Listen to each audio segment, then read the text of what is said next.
Thanks, Chairman, and thanks to the witnesses for being here.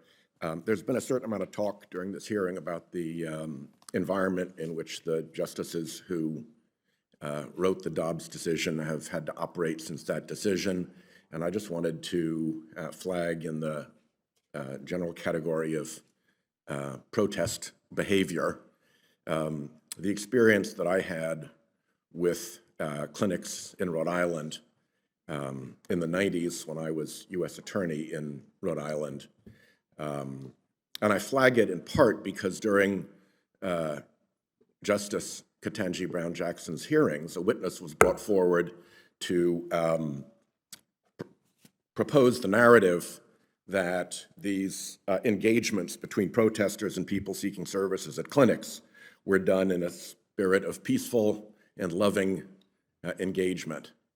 And I lived a very different experience than that in Rhode Island and in Massachusetts. When I became U.S. Attorney, the environment outside of our Planned Parenthood clinic in Providence was so hostile that we were well aware of it in law enforcement. And Planned Parenthood had had to figure out ways to have people escort women coming for services into their premises through extremely hostile and abusive crowds. And it reached a very bloody culmination in December of 1994 when a clinic protester, we think that the protesters went back and forth between Massachusetts and Rhode Island pretty often.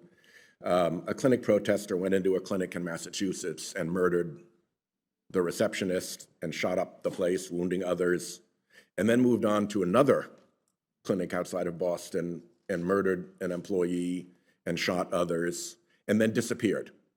Didn't know where they were going. I got the news right away, and I called up the U.S. Marshal, and I said, "Nobody knows where this guy is, right?" And they said, "Nobody knows where this guy is." And because we knew of all of the threats and all of the abusive behavior that was happening outside of the Planned Parenthood clinic in Providence, I said, well, since we don't know where he is, we could be next. We'd better get over there right now. So he and I went, and it was a cold December day, and we just stood outside of the Planned Parenthood clinic, and the marshals and FBI agents ended up joining us, and then the Providence police took over security. And as it happened, the shooter drove right by on the highway just a couple hundred yards away and went on southwards, where he was ultimately arrested, I think in Virginia, but he had gone right by. And I'll never know whether he pulled off and drove by and saw the activity and just decided to go on, or whether he was going by anyway. But that was the environment that we were working in with these clinic protesters.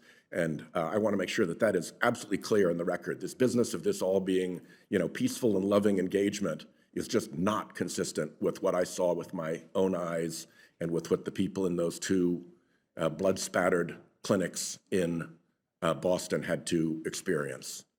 I want to ask a very narrow question of Dr. McNicholas, if I could, and that is whether there are occasions when, entirely apart from the wishes of the mom, there are circumstances in which a doctor in a pregnancy will make a decision or recommendation for a patient that an abortion is now medically necessary, either to save the life of the mother or for other reasons in which it is the independent medical conclusion of the doctor and doctors have to make hard decisions all the time, that the best decision in this case is that you have to go ahead with the procedure, either to save the mother's life or for the sake of other children or whatever. Is that a thing that happens in real life? Thank you so much, Senator. And before I answer your question briefly, I just want to again state the names of the two women that were murdered that you referenced, and that's Shannon Lowney, she was 25, and Leanna Nichols was 38. Thank you. Absolutely. Every single day, we see pregnancy complications that put people's lives at risk. And it is imperative that physicians have every tool at their disposal to be able to make recommendations. And I say recommendations intentionally because we never tell people what they have to do. We give them information, we tell them what the risk is and the potential complications. And what effect including is death. Dobbs compounded by these anti-abortion laws in state legislatures having on doctors' ability to make those decisions and provide those services to women when medically necessary? In addition to the hat I wear as Chief Medical Officer for Planned Parenthood, I'm also an elected official for the American College of Obstetricians and Gynecologists. And we are hearing every single day from our members that they are afraid. They're afraid to make decisions that they know are the best healthcare for people. They're afraid of how sick they have to wait for people to get before they can take care of them. It is, health conditions evolve, sometimes minute to minute, sometimes day to day, sometimes it takes weeks.